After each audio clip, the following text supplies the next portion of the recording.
Dan il-programm huwa mwassal lilkom minn Revlon.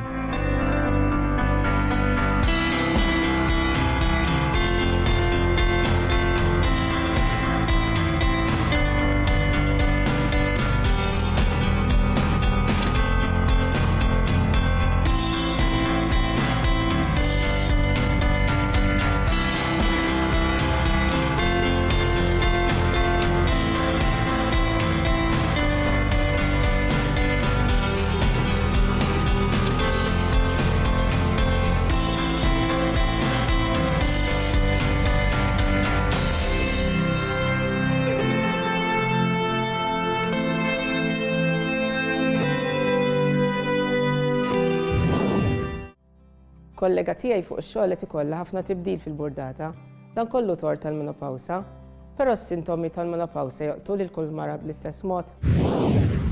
Le, s-sintomi tal-menopawsa ma jqdux il-kulħadd bl-istess mod. U infatti hemm tendenza anke fil-familja, pereżempju, jekk il-mami tiegħek ma tantx kienet bagħti, jista' jkun li inti ma tbagħtix ukoll. Jiddependi wkoll mill-età ta' meta jaqbdek il-menopawsa ħanajtek. Nafu li jekk tkun iktar żgħira, hemm ċans li jaqbduk iżjed is-sintomi, mentri jekk tibqa' bil-period.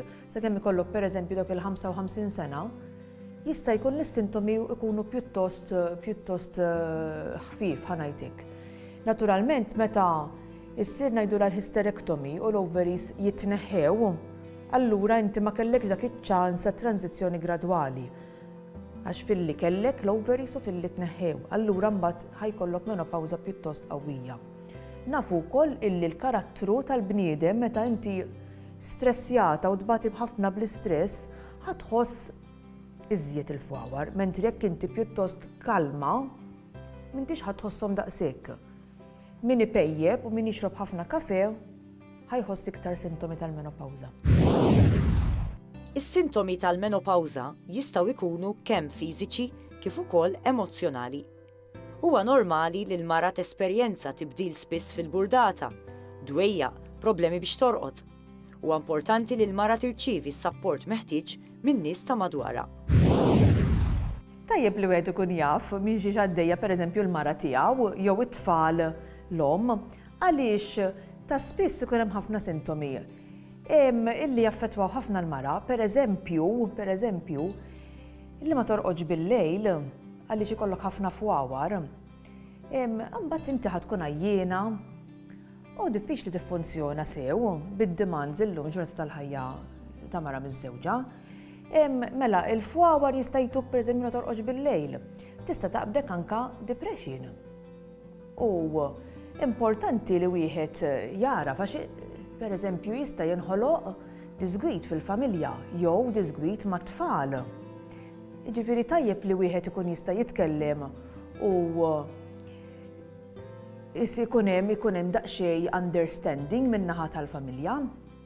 Ukoll nista' ngħid anke t-tobba xi kultant, peress li l-menopawża hija xi ħaġa naturali wara kollox, hemm tendenza illi it-tabib, speċjalment it-tabib forsi tal-familja, jgħid speċi ta' ma jagħtix każ dawk huma sintomi normali, mentri fil-fatt huma sintomi li jkunu qed jaffettwaw ħafna lil mara tkun għaddejja minnhom dak iż-żmien. Sintomi komuni tal-menopawsa huma l-fwawar, in-nuqqas tarqat, kif ukoll hemm min jibda jbati bl-inkontinenza. Dan ifisser li l-menopawsa tolqot sistemi differenti tal-ġisem u mhux biss is-sistema riproduttiva tal-mara. Il-menopawsa taffettwa ħafna partijiet tal-ġisem. Nibdew mill-affarijiet superfiċjali bħal ġilda li titkemmix, ix-xar jista' jiħfief u it-texture tiegħu ħadd inbidel. Il-menopawsa ħadd taffettwa ħafna l-għadam fejn nafu illi l-għadam jibda jitlef ħafna mis-saħħa tiegħu.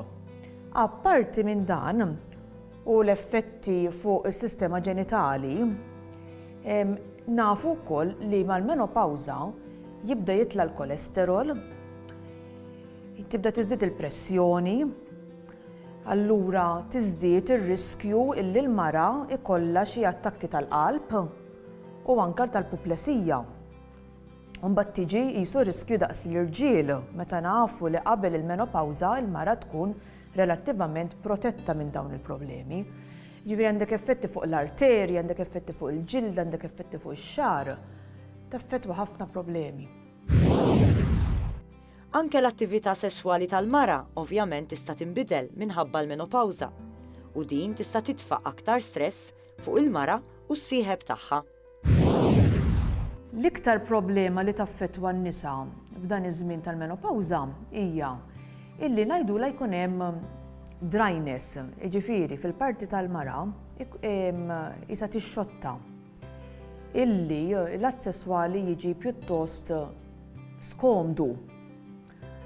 U infatti ġieli, pereżempju, ġieli jkollhom xi demm mill-parti tagħhom jew xi ħruq.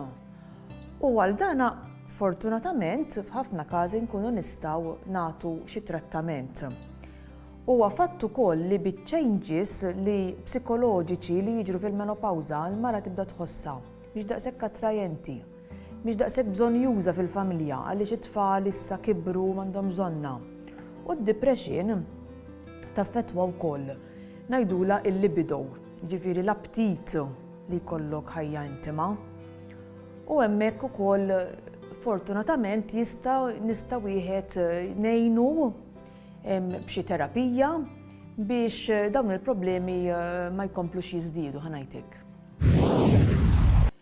Tikka aktar dwar saħtek. Studju li sar mill-Klinika Mayo fl-Istati Uniti tal-Amerika jinkoraġġixxi lill-onkoloġisti biex jaħdmu id fit mal-ispeċjalisti tal-qalb. Dan għaliex minn stħarriġ li sar jirriżulta li r-riskju ta' mars tal-qalb jiżdied ħafna għal dawk li jkunu morda bil-kanċer. Esperti li mexxew ir-riċerka qalu li hija ħasra li issa li qed isir avvanz kbir fil-kura tal-kanċer, il-pazjenti qed jaffaċċjaw effetti oħra, fosthom effetti fuq il-qalb.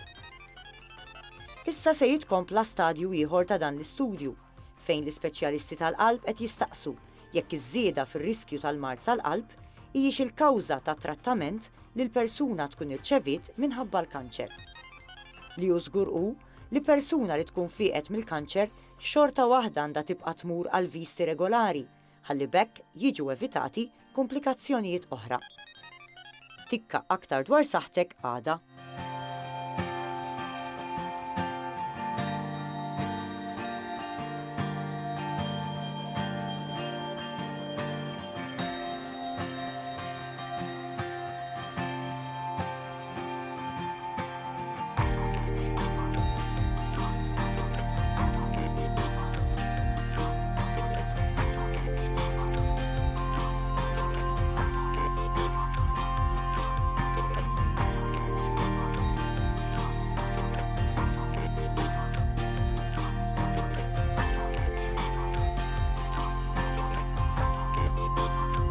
Dan il-programm ġie mwassal lilkom minn Revlon.